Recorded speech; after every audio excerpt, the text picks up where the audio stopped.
कानी बहू।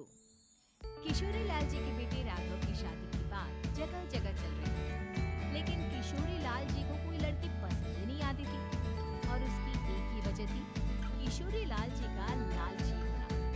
उनको लड़की वालों से मोटा दहेज चाहिए था और इसी चक्कर में एक दिन वो एक बहुत पैसे वाले के घर अपने बेटी का रिश्ता लेकर पहुंचे। उस आदमी का नाम था ओम प्रकाश।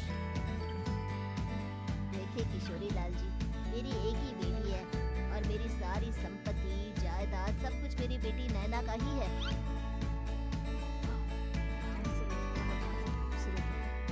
अच्छा नाम है ना, नैना। वैसे बात तो सही है आपकी।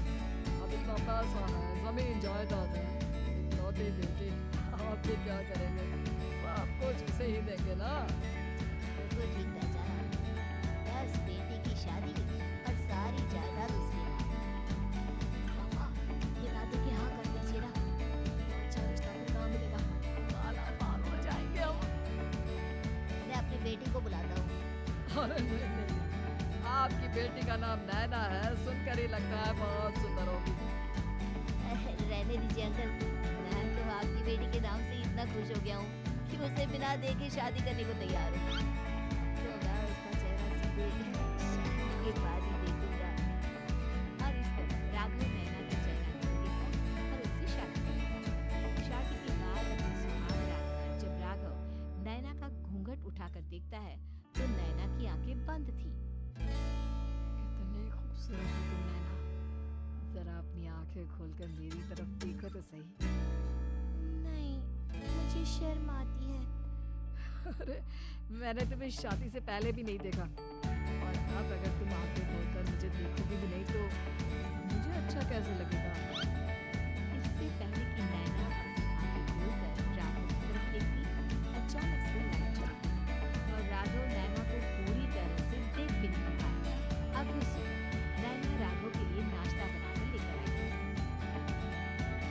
अरे ये क्या, आधा पराठा सेका हुआ है और आधा बिल्कुल कच्चा। ये तुमने क्या किया नैना? बहू, तुमने क्या आधा पराठा तवे से नीचे लटका कर रखा था, जो आधा सेका है और आधा कच्चा? मुझे जितना दिखेगा उतना ही तो सीखूंगी ना पापा जी।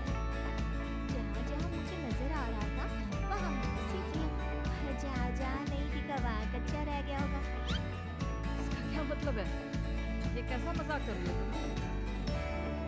तुमने इतना लंबा घूंघट क्यों लगाया हुआ है? देखो हमारे घर में बहुओं को बेटी की तरह रखा जाता है और फिर तुम तो इतना सारा माल लेकर आई हो। देखो ये घूंघट डालकर रखने की कोई जरूरत नहीं है। हाँ नैना, पापा जी ठीक कह रहे हैं, तुम तो आराम से रहो, अपना ही घर समझो। नैना अचानक से अपना घूंघट उठा लेती है।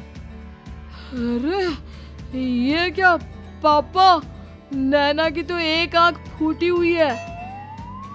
नाम से नैना, लेकिन ये तो कानी बहू निकली। मेरे साथ धोखा हुआ है, धोखा। बिना दिखाए अपनी कहानी लड़की मेरे संग ब्याह दी। मुझे कहानी भी नहीं चाहिए। मुझे अभी ओम प्रकाश जी से बात करनी पड़ेगी। आखिर उन्होंने मेरे साथ ऐसा किया क्यों? अरे आप लोगों ने ही तो पापा से कहा था कि आप लोग शादी से पहले मुझे देखना नहीं चाहते। अब मेरे पापा पर क्यों इल्जाम लगा रहे हैं? अरे लेकिन उन्हें बताना तो चाहिए था ना कि तुम कहानी हो, एक आंख से तुम्हें दिखाई नहीं देता। किशोरी लाल और राघव नाराज होकर ओम प्रकाश को अपने घर बुलाते हैं। पापा जी, ये आपने क्या किया? शादी से पहले बताया क्यों नहीं कि नैना की आंखों में परेशानी है? अरे आप ही ने तो लड़की देखने से मना कर दिया था।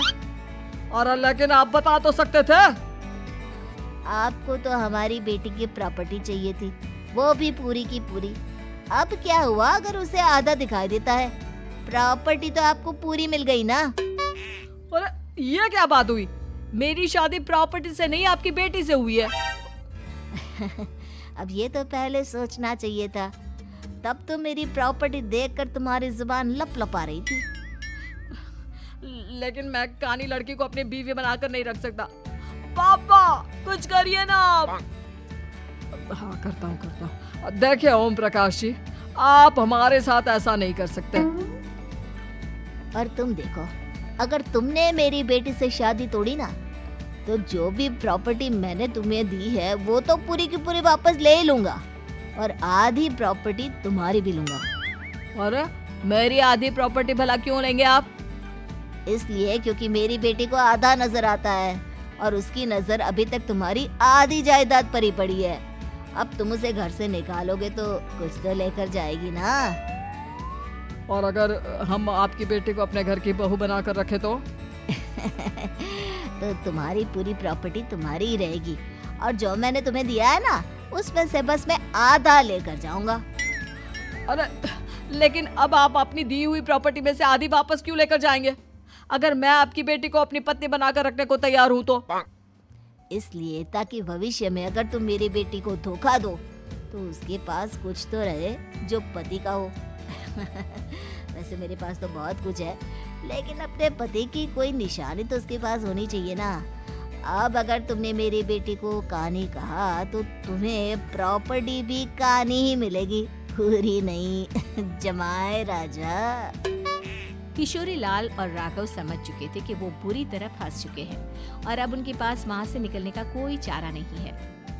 अब समझ में आया ना, लालच बुरी बला होती है। एक तो तुम्हें प्रॉपर्टी मिली, ऊपर से बीवी मिली, उसमें तुम्हें नखरे भी दिखाने हैं। आए बड़े, चुपचाप बैठो तुम। कुछ दिनों के बाद नैना राघव की कार लेकर बाजार घूमने निकलती है और जब कार लेकर वापस आती है, ये क्या? एक तरफ से मेरी गाड़ी पूरी खराब हो चुकी है। लगता है तुमने मेरी गाड़ी को किसी दूसरी गाड़ी के साथ एक्सीडेंट किया है।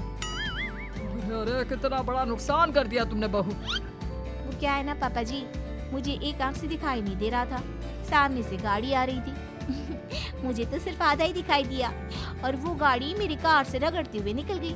अब मैं क्या करूं बताओ? आप इसे ठीक कराने के पैसे कौन देगा? तुम्हारे पापा? तुमने मुझसे इस तरह से बात की? अभी रुको।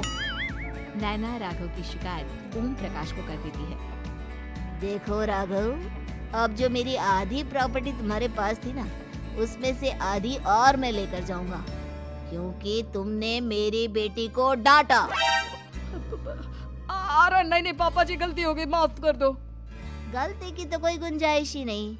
अगली बार मेरी बेटी को डांटा तो बची हुई आधी में से आधी और ले जाऊंगा। लालच के चक्कर में हम दोनों ने बहुत बड़ी गलती कर दी बेटा। एक तो तुम्हें कानी बहू मिली और ऊपर से जो माल मिला वो भी काना। इस तरह राघव की हर एक गलती पर ओम प्रकाश उसकी प्रॉपर्टी का आधा आधा हिस्सा लेकर अपना सारा माल वापस ले गया और राघव को कानी बीवी से काम चलाना पड़ा। भाई लालच वाकई में बुरी बला है।